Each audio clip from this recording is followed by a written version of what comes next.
Hello and welcome. Now, this is what Adam Kingsley had to say about the midfield battle going in. We'll stick to what we know, play our way, and then if people start to bob up, whether it's Cripps or Walsh or whoever it is, then, you know, we'll try and put the clamps on them. Though I don't think Adam Kingsley could have anticipated Marc Pittonet's bearing on this match and its result. This guy was getting slated for getting selected prior to this weekend, which is why I love what he said post-game. Bit of awareness about that discourse, actually. Really good to get back on the winners list.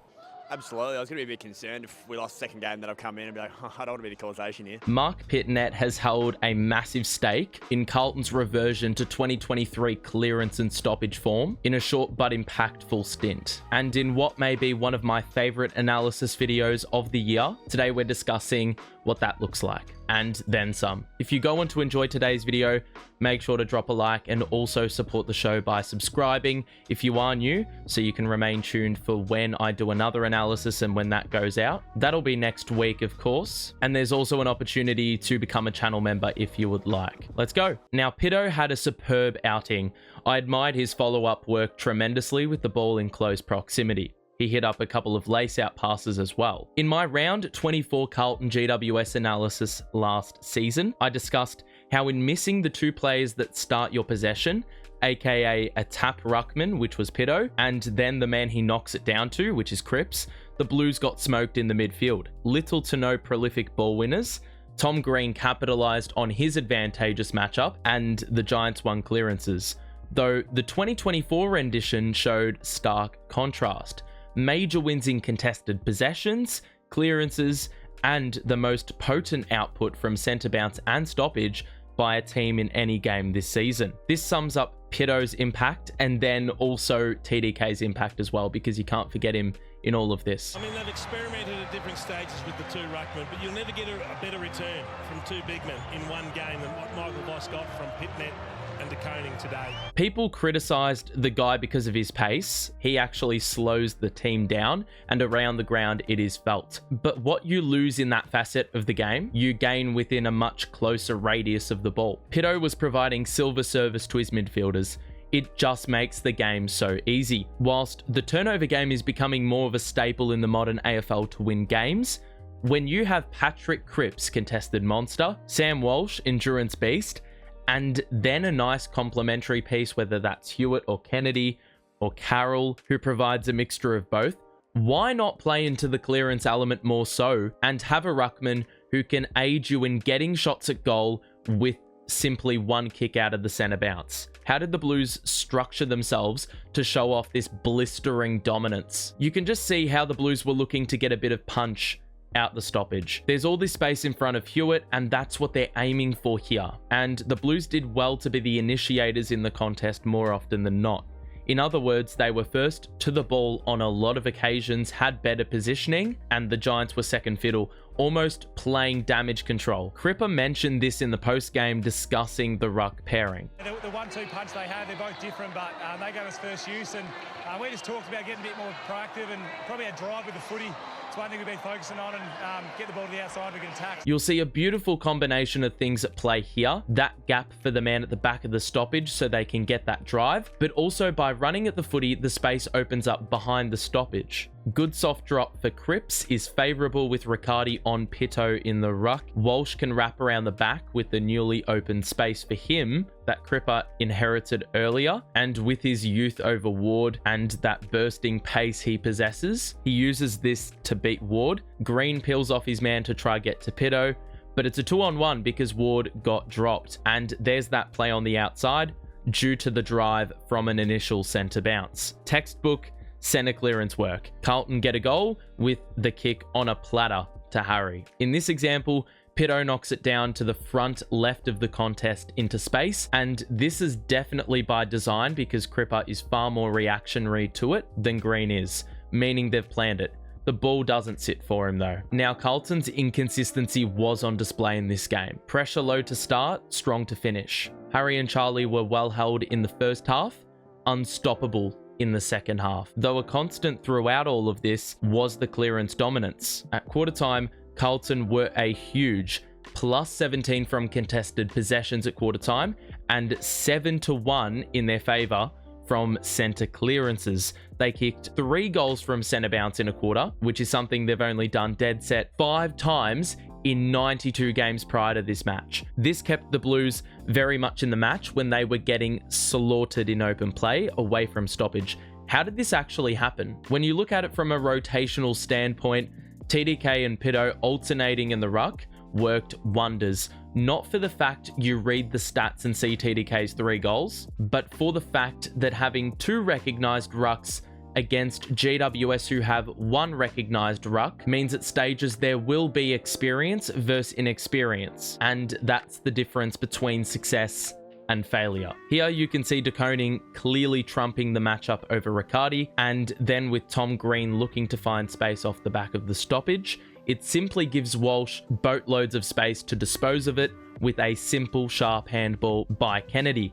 It results in a simple Hollands shot and score of a goal. You'll see it exploited later in the game as well. Briggs goes to the bench. Marginally prior to this panning out, Pitto exploits the mismatch that he received off the back of that earlier change. Pitto is top of screen and Riccardi's gambled that the ball won't bypass the centre wing contest. But Harry marks, and now Pitto is guarded by Perryman. Pitto handballs the wrong way, but for where the traffic is and the space on the opposite side of the contest, it makes you wonder why Walsh didn't go for the handball receive on this side of Pitto. However, for GWS and their pressure early, the more centre clearances the better, because that space on the outskirts is permitted and there's less personnel around the ball, suiting Carlton's drive out of the middle. When it's around the ground, it's more crowded. This is the first half personified. Win the tap perfectly plays into our strengths with Cripps dishing it nicely to Walsh, and he tracks it for multiple possessions, but the turnover exposes the Blues' lack of preparation and reactivity to a turnover. Akers sprinted ahead, whilst his direct assignment Daniels pressured the ball carrier and held position, so when Carlton's wall pushed higher and GWS won it internally, Daniels was unattended for the transition and the goal was conceded. I actually think the centre clearance stuff was very much a double-edged sword, with the ball going inside 50 hastily and at many stages due to the Giants' pressure uncleanly. Numbers didn't get inside 50 in time to lock it inside and just cram it, allowing lots of space for uncontested marking as the Giants exited the back 50. I like this quote by Michael Voss, which really describes it well. How do you get better bang for buck out of those results, though? Yeah, a little bit of connection in our front half. We'd like to sort of get a little bit of delay in our forward 50. Ball felt like it was coming out a little bit too easily and sort of going end to end, which obviously leans into their favour. Now, here's the halftime situation. 19 first half tackles. Charlie Curnow and Harry were held goalless, but only down 9 points. Why? Carlton's run at the end of the first half isn't down to pressure at all, which may be the common perception. Turns out it all stemmed back to that Pittonet-De Koning tandem. You see, in the second quarter, Marc Pittonet played 54% game time, De Koning 60%, Kieran Briggs 82%. Naturally, Briggs is going to be more worn down stamina-wise. Now, Adam Kingsley's rotations had been staggered in such a way that Pitto had played on Jake Riccardi, meaning down the line, a fresh De Koning was going to end up on Briggs to end off the quarter. It turns out that this such timing cost GWS a much better lead going into the halftime break. Now, Pitto has a cracking sequence with a great block on the kick-in to put Harry in an isolation one-on-one, in which he can take a mark. Then down the line, he just gets an arm extension square in the back, but no whistle, they actually pay it the other way. Though this allows the switching of Pittonet to De Koning to occur as the ball flies past the interchange gates. Now, after Charlie Curnow takes the grab, De Koning is now on the ground. De Koning's got that extra bit of energy and Briggs is a walker. De Koning actually could have been an option himself, but even though it's missed him,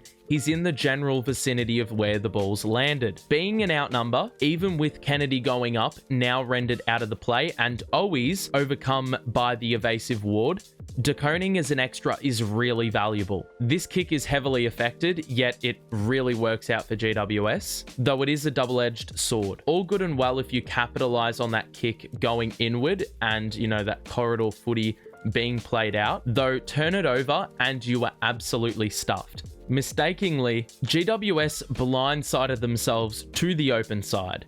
It's a 4-on-2 in their favour, though instead of going back to go forward, they don't maintain separation, and this Giant is running away, now making it a 2-on-2, allowing Hollands to roll over, enforce a loopy hand pass, and the Blues win it back. Now with the ball central, and the ball having started here, the fat side is open and accessible. The Hollands target is reached, and this goal ends the 6-goal run for GWS. This doesn't happen if the ball isn't centralized, which doesn't happen if De Koning isn't fresh off the bench, and that doesn't happen if Pittonet isn't in the team, which, you know, wouldn't allow for that rotation to happen. Then the very next play, De Koning with a superb tap down, then he outruns Briggs to the forward line contest. Briggs actually calls for him to be picked up, probably because he's gassed. It never happens, and De Koning gets it back down to 10. Then you'll see a few more involvements on a couple of stoppages by TDK to close out the half. Clean possessions,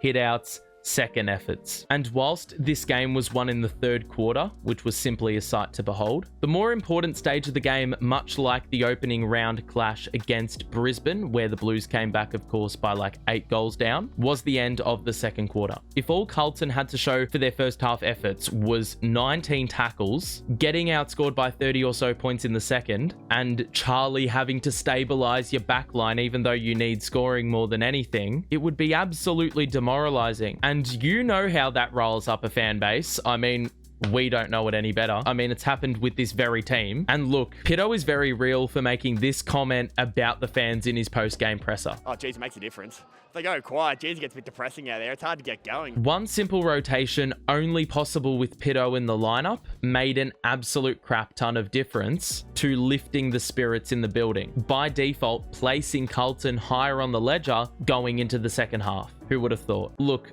Pitto needs to become the AFL's version of Defensive Player of the Year with all the blocking he was doing. Simply for existing and being present round about the aerial contests, Carlton get a ton of reward. And for a player who's not particularly mobile, making his mark on the game in this manner is imperative. So Pitto ironically wins a ruck free for a block here, and so down the line, Carlton get a shot on goal. But it's little details like blocking for Walsh on the way to repositioning himself upfield, which epitomizes Pitto's unselfishness, knowing Walsh's capability. Over here, even though Pitto isn't even going for the mark, he knows Briggs is. Carlton don't secure the mark, but Briggs doesn't get anywhere near it.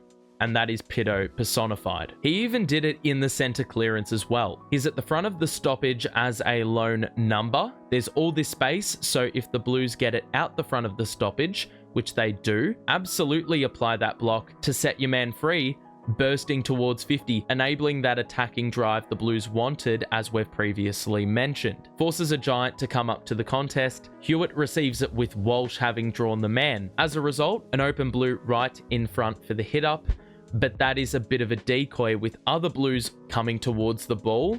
Bit of space behind Owies. Yet with all that happening, it actually frees up what's going on over the back of those players pushing forward. And the kick is pinpoint precise to honor the space there is and the lead up that is happening. Whilst De Koning will get credit for the goal, it might as well be Pitto's. It's only fitting that Pitto's best mark he'll ever take on the footy field arises from him trying to block out better markers because he can't mark himself. I love this quote by Pitto. It sort of exemplifies what we've talked about with, you know, the rotation side of things and the blocking element as well. I think we just bring out the best in each other. Just being able to read which one of us had doing better against a different matchup. One stage he was having a great hot run against Briggs, so we went, mate, you just go run, I'll go forward, I like this. Get to play at the goal square, tell Charlie to get out. But yeah, I thought he was unreal, and just that connection aerially as well. There are a couple of times where being able to see that he's going to get a good run and jump, and I've got a big ruck who doesn't look like he wants to jump too much, so I can be able to block for him, give him a good launch, and just gets us more field position. So I think we're building our chemistry even more, so